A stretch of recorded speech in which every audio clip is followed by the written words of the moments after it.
Hello Cancer, Sun, Moon Rising, and Venus signs. Kamusta kayo? Saan po'y nasa mabuti kayong kalagayan?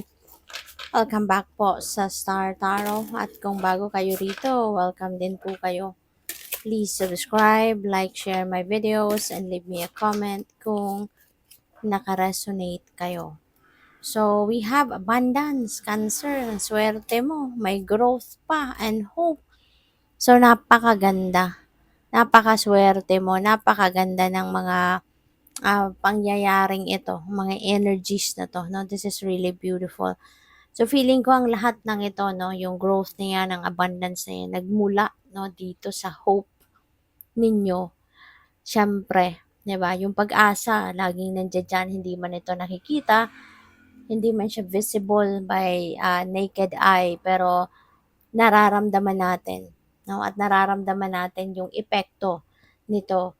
Kaya feeling ko dito, no, you've been siguro in the past, marami din siguro kayong pinagdaanan na hirap, difficulty, sakripisyo, marami na kang pinagdaanan mga ganon in the past. But you never lost your hope. Lagi siguro kayong umaasa na one day things are going to be in your favor. At eto na nga, no, yung pag-asa ninyo sa puso na yan, nagbunga na.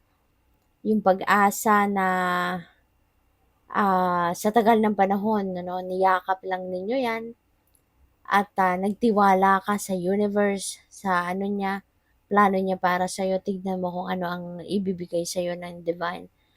Kasaganaan, abundance, prosperity, at aasenso ka na. You know, aasenso ka na with the growth energy. So, papunta ka na dito sa pag-progress, sa pag-prosper, sa pag-thrive, lalo-lalo na in terms of money, career, finances. You know, magiging maganda na ngayon, no? Hindi man ito mangyayari na isang ganyan, no? Isang flick of a finger. It's not going to happen that way.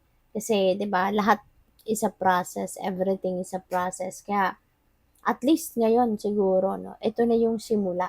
Dito ka na magsisimula na maging ano ka na, maging makakaangat-angat ka na sa buhay, makakaluwag-luwag ka na pagdating sa pera. This is the time that you are going to experience financial comfort, you know, financial blessings ang dadating. Kaya this is really beautiful. So, tingnan natin kung ano pa ang messages ninyo. And by the way, maraming salamat for subscribing. And if you haven't subscribed yet, subscribe na kayo. And also, maraming salamat din for not skipping the ads.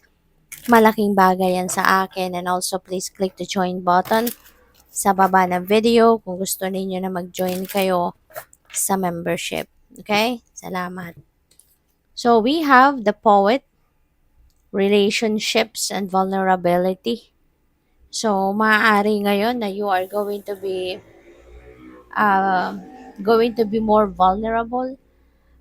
Siguro, feeling ko dito ang iba sa inyo ng nasaktan in terms of relationship, you know, romantic relationship. Baka galing kayo sa heartache or heartbreak or baka tampuhan, ganyan.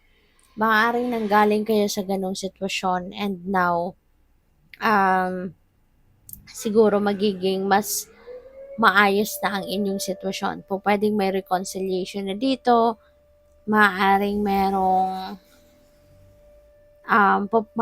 merong pagbabati na, pagkakaayos, maaaring ma-fix nyo na kung ano man ang hindi ninyo napagkasunduan recently or in the past at ngayon, ano, mas lalong stronger, stronger na yung inyong relationship, no?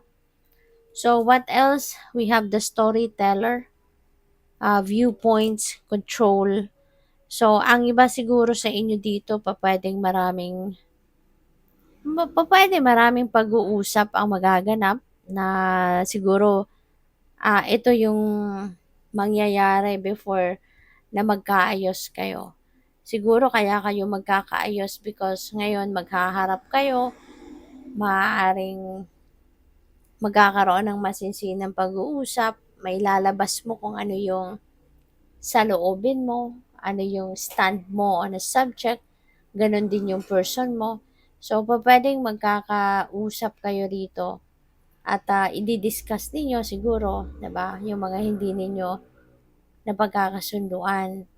Kaya feeling ko dito merong lalabas dito na mga hinanakit, dito ninyo maririnig na sa pag-uusap na 'to,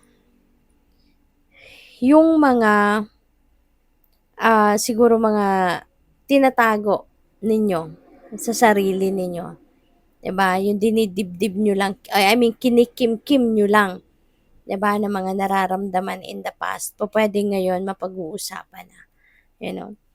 So what else? Excuse me. We have the aspirant, 'no? So, ayun, feeling ko dito lahat naman siguro kayo may mga ambisyon, meron kayong mga intentions, 'no, na that you have set para sa sarili mo. And, feeling ko, you are going to be or maybe ginagawa niyo na talaga ang lahat, 'no, para makamit ninyo kung ano man yung mga heart's desires ninyo or mga ambitions ninyo. Maybe you've been working on it na at, you're showing your diligence, yung sipag, yung tiyaga, yung determinasyon, yan, pinapakita niyo yan, ine-express na ninyo yan, 'di ba? Kaya naman, siguro ang iba talaga sa inyo kasi you are very hopeful, you are always trying to be positive. Kaya tapos tinutulungan mo pa yung sarili mo na magsipag, magtiyaga, 'di ba?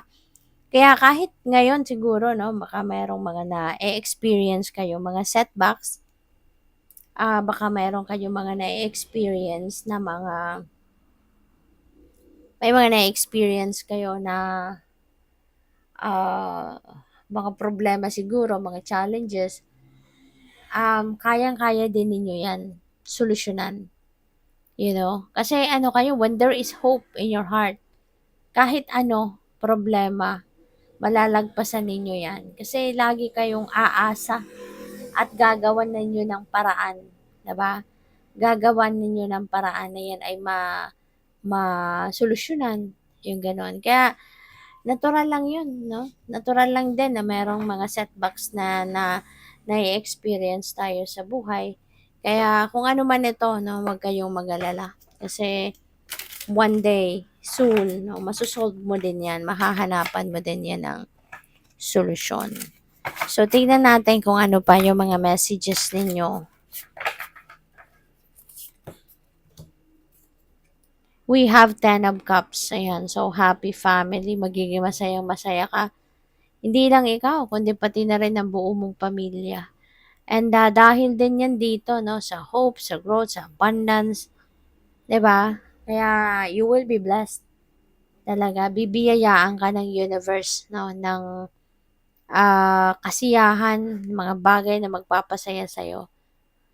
Kasi nga, 'di ba, you've been very hopeful. Maring madasalin ka din, gano'n. Kumakapit ka talaga sa iyong pananampalataya.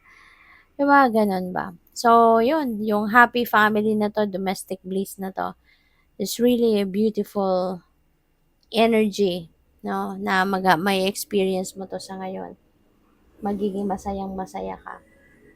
Pati na rin yung inyong ano, pati na rin ang inyong pamilya, ganyan. So, good for you. So, what else? We have King of Swords. Yan. So, pwede na ang iba sa inyo dito, pwedeng kayo ay mapopromote kasi pwedeng promotion ito into a leadership role. Baka mapupunta kayo sa mataas na posisyon sa inyong trabaho. Maybe you're going to lead a company, a department, mga ganyan. Group of people, ganon. So, yun. Or pwede rin na ang iba sa inyo may be seeking for someone, ano, na pwede makapag-advise sa'yo. Kung kailangan mo din ng advice sa ngayon, baka lalapit ka din sa mga tao na mayroong expertise doon sa kung ano man yung area of life na mayroon kang issue sa ngayon. So, we have the devil. yung devil energy na 'to, could be, si devil energy kasi ano 'to, Capricorn energy.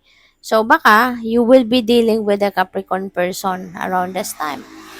Maaari na isang Capricorn is going to play a significant role in your life around this time. Pwedeng ganon. Si devil then is about codependency. Ito yung mga energy of parang nagiging egoistic, no? Ang iba sa inyo. Pero alam mo, feeling ko dito you are going to come out, no, of that situation. Parang mas nakikita mo na ngayon ang magiging sitwasyon ninyo, paglabas mo sa ganitong unhealthy attachment. Parang nagbubukas na rin ang isip mo, ang puso mo.